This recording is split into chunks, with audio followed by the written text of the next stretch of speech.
জীবনের এই পর্যায়ে এসে বুঝে গিয়েছি সব শখ, সব ইচ্ছে, সব আহ্লাদ সব সময় থাকে না। সেটা সময়ের সাথে সাথে পরিবর্তনও হয়। যেমন আমাদের ছোট্ট ছেলেটার খেলনার প্রতি যে টান, বড় হলে কি সে আর এই টানটা অনুভব করবে? আমার যেমন এখন ঘর সাজানোর জিনিসের প্রতি যে ভালো লাগা, হয়তো কিছুদিন পর এটা আর এমন থাকবে না। আসসালামু আলাইকুম, নতুন একটি ব্লগে আবার আপনাদের স্বাগত জানাচ্ছি। আশা করি আজকের ব্লগটা আপনাদের ভালো লাগবে। বাসার কিছু বাজার সদাই শেষ হয়ে গিয়েছিল, তো ভাবলাম বাজারে গিয়ে নিয়ে আসি। তাই তিনজন মিলে চলে গিয়েছিলাম গ্রোসারি শপে। তো সেখানে গিয়েই ছোট্ট এই ক্যারাম বোর্ডটা দেখে সানিমের সেই ঈদের সময়ের সালামি পাওয়ার কথা মনে পড়ে গেল। সালামি পেয়ে সে ঠিক করেছিল তিনটা জিনিস কিনবে: একটা ছোট চেয়ার, আর একটা ক্যারাম বোর্ড, আর সাথে কিনবে একটা টিভি। টিভির যে কত দাম তাকে সেটা কে বোঝাবে আমি জানি না। তো বাকি দুটা যেহেতু সাধ্যের মধ্যে, তাই তার সালামি দিয়ে একটা চেয়ার আর একটা ক্যারাম বোর্ড তাকে কিনে দেওয়া হয়েছে।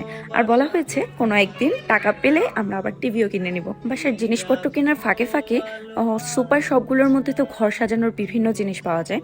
তো এই তিনটা টিউলিপ ফুল আর মোমটা বেশ পছন্দ হয়ে গিয়েছিল। টিউলিপ তিনটা আজকেই নিব ভেবেছি, তবে মোমটা ভেবেছিলাম অন্য কোনো একদিন সুযোগ বুঝে কিনে নেব।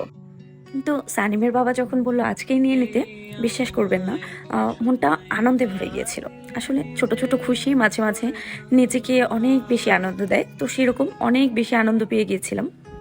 তো মোমটা নিয়ে এসে বাসায় ভাবলাম একটা ছোট্ট ভিডিও বানাই, তাকেও থ্যাঙ্কস দেওয়া হবে আর সাথে নিজের মনের ইচ্ছাগুলোও পূরণ করা হবে। আর মোম জ্বালানো হলে নেভানোর জন্য একজন তো সবসময় আমার পাশাপাশি ঘুরঘুর করতেই থাকে, যে সে কখন ফু দিয়ে মোমটা নিভিয়ে দিবে। তাই আমি জ্বালাচ্ছিলাম আর সে চেষ্টা করছিল ফু দিয়ে মোমটা নিভিয়ে দেওয়ার।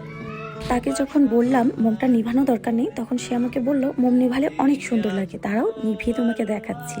এই দেখুন তার অবস্থা। পরদিন সকালবেলায় হাতে চলে এসেছিল শখের আরও একটি জিনিস। এই ছোট্ট টেবিলটা অর্ডার করেছিলাম 3-4 দিন হলো। তো অর্ডারটা করেছিলাম একদম হুজুগে। রাতে ঘুমাতে যাওয়ার আগে হঠাৎ দেখলাম একটা পেজে ফ্রি ডেলিভারিতে 900 টাকায় টেবিলটা পাওয়া যাচ্ছে।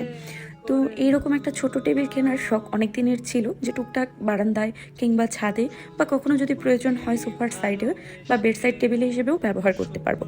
টেবিলটা কোন পেজ থেকে নিয়েছি কমেন্টে সেই লিঙ্কটা আমি দিয়ে দেবো। আর টেবিলটা কিন্তু অনেক সুন্দর ছিল, আমার বেশ পছন্দই হয়েছে। টেবিলটা সাজাচ্ছিলাম আর চিন্তা করছিলাম যে আসলে সময়ের সাথে সাথে কত কিছু বদলে যায়।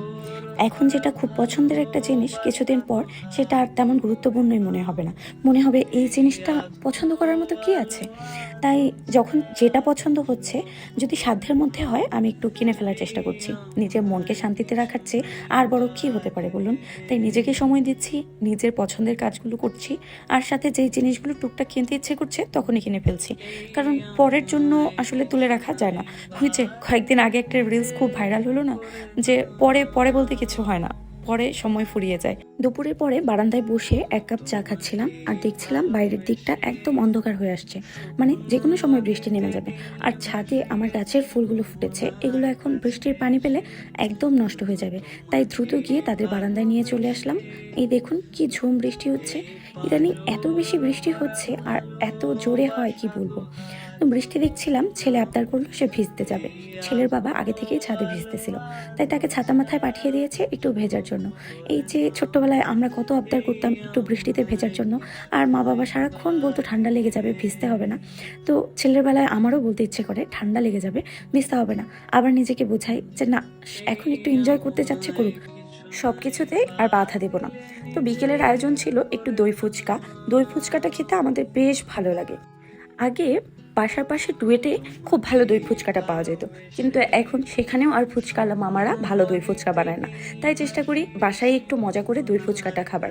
আজকের টকটা একদম পারফেক্ট ছিল, সাথে দইটা এত ঠান্ডা ছিল, মানে মুখে দিলেই ঠান্ডা গরম টক ঝালের একটা কম্বিনেশন, এত ভালো লাগছিল ফুচকাটা খেতে, একদম নিজেই সবগুলো সাবার করে ফেলেছি।